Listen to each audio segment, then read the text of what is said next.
here at World Agri-Tech in San Francisco to talk ag-robotics with the North American COO of Solinftec. The new technology that is coming, they are great. If you look for sea spray and all the spot spraying, target spraying solutions, they are great and they have their space. But the thing here is more than that. Because if you have a tractor driving by, if you have a ground rig, you should have a person, you still have the labor. You can have an autonomous tractor, but then when you finish the job, you should move that tractor around. The beauty here it is, we are leaving the field. That means when we have the right time to apply, we are there. We don't need to wait for anybody. We just go and spray, we just go and identify the problem, and we can solve that at the same time. The beauty it is, being in the field all the time, you have the best chance to do the things in the right timing. And also, as we are solar powered, we don't have problems with refilling gas and making all the refilling process. Now we are launching a docking station, which is a combination with the robot, and then the robot can refill itself with chemicals. And then we are going to be really autonomous for the whole season. That means you put the robot, you put the docking station at the beginning, and then you don't need to take care more about it. The robot will take about the field for you, and then you become really autonomous. How, in terms of the cost savings of this, can you speak a bit about the business model? Is this something people buy outright or they lease, and how soon might they see a return? Yeah, the business model is still evolving. So far what we are doing, we are selling the units for the farmers and agri-retails, and that unit can prove for them the return of investment just showing the reductions that they have on post-herbicide applications. They take like 1 or 2 seasons to get the return of investment, which is great for them.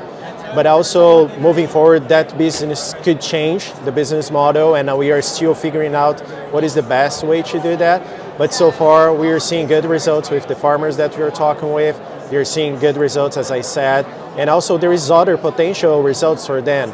Labor savings is definitely one good result. And also yield increases. We don't want to promise that, but what we are seeing with our partners is that when you are spraying less chemicals on top of the crop, you are seeing better yields, some bushels more, and that is all of the farmers that want to see. So saving money from using fewer inputs, but still potentially also seeing higher yields as well. Exactly. They're saving money and increasing their profit because they are producing more in the same acre. What's the kind of sweet spot for this technology? Does this only make sense for farms of a certain size and for certain crops? Yeah, the sweet spot for that robot is to be in a section, something close to 600 or 500 acres. This is the best way for us because we can visit the same spot every 5 to 7 days. And we want to do that because in 7 days you can have a new weed popping up or a different problem appear in the field, and we want to return in the same spot and tell you what is going on with that plant, telling if you are doing something wrong and you should change your chemical or change your fertilizer. This is the beauty with that machine. You can do more acres just pulling different fields, but our guess and our bet is that if you can stay in that section, this will be the game changer. And what about the type of crops? I mean, how high is this? Is it high enough to go over corn? Yeah, we are targeting more weed so far, and that means after the canopy we don't have too much to do, but that unit can go close to 5.5 feet tall. We can raise the boom, and that is very simple to do at the field. You don't need other person, just by yourself you can do it. But also moving forward, maybe we'll have a taller unit for tall corn. And so far we are working with corn, beans, we have wheat, cotton, sugarcane in other countries, but the row crops is our main focus so far. What is involved for the farmer? So if you want to onboard this, is it quite daunting for the farmer? What support is there, both initially and on an ongoing basis? Yeah, we made that unit to be really simple to set up at the farm because the user experience should be as simple as possible. The only thing that we need to know is the crop that you're using, the products that you're going to apply.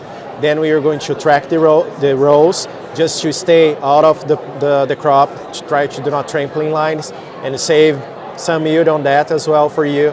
When we do that, you just set the mission, put the robot to run, it's very simple.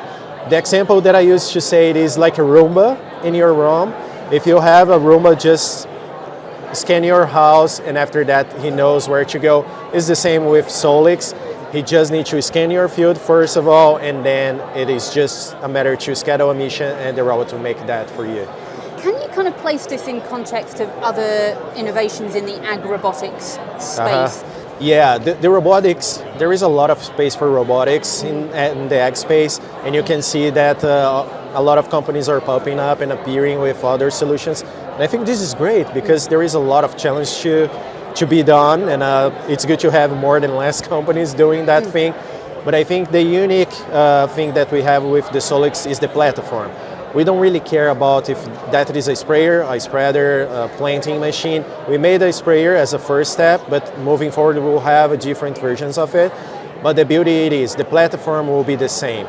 Should be autonomous, should be clean energy. That is why we made that solar powered. But maybe in the future could be biofuels or different source of energy. And I think the robotics, the big challenge here is how we can automate tasks for the farmer, but also make something that can produce more for them. I mean, if you are just reduce chemicals, this is a great thing, but if you are not producing more bushels per acre, I don't think that will be the end solution. And that is why we trust that having a piece of machine that lives in the field, we started with the herbicides, but moving forward we can apply biologicals, we can apply different fertilizers, you can reduce the time that you have with people walking around the field. There is a lot of things to do on the robotics space, and yeah, we are excited about it. So what is the tech stack here? What technology is on this device behind you? Well, there is a lot of things here. We have AI for the weed recognition. We have AI to run the robots and trying to do not trampling lines. We have RTK, GPS, we have camera navigation. Well, there is a lot of things. There is something behind the robot. We think about the robot, but there is a platform behind that. There is a lot of things there. We have logistics, softwares, and algorithms to decide where the robot should go. We have routing, we have reports, all the BI. We have a Power BI embedded in our platform, and that was how the company was found. We started the company using the software and make softwares for agriculture, and now we can combine the both things. We can do the software side, but also the hardware. And well, there is a lot of things to do. We are just starting with robotics, but I can tell you that the platform behind that, there is a lot of room to grow. So tell me what progress you've made, how widely used is this technology now? Well, so far we have shy of 80 units running here in the US, plus 100 units running in South America. We are very proud what we did so far, because that is a lot of progress, especially on the robotics space. Maybe it's the bigger one in the Midwest. We are doing a hard work on the row crop spacing. Down the road, maybe we are going to start with specialty crops also. That is why we are here in California. We have some robots down in Georgia. And well, there is a lot of space to use robotics. Our company is doing a great job so far. I mean, just finally, what would you say are some of the biggest challenges you face? The main challenge that I can see that we are facing now is how we can make that technology affordable for a small farm. If you look the average size of farm here in the US, you're talking about like 200 acres, not more than that.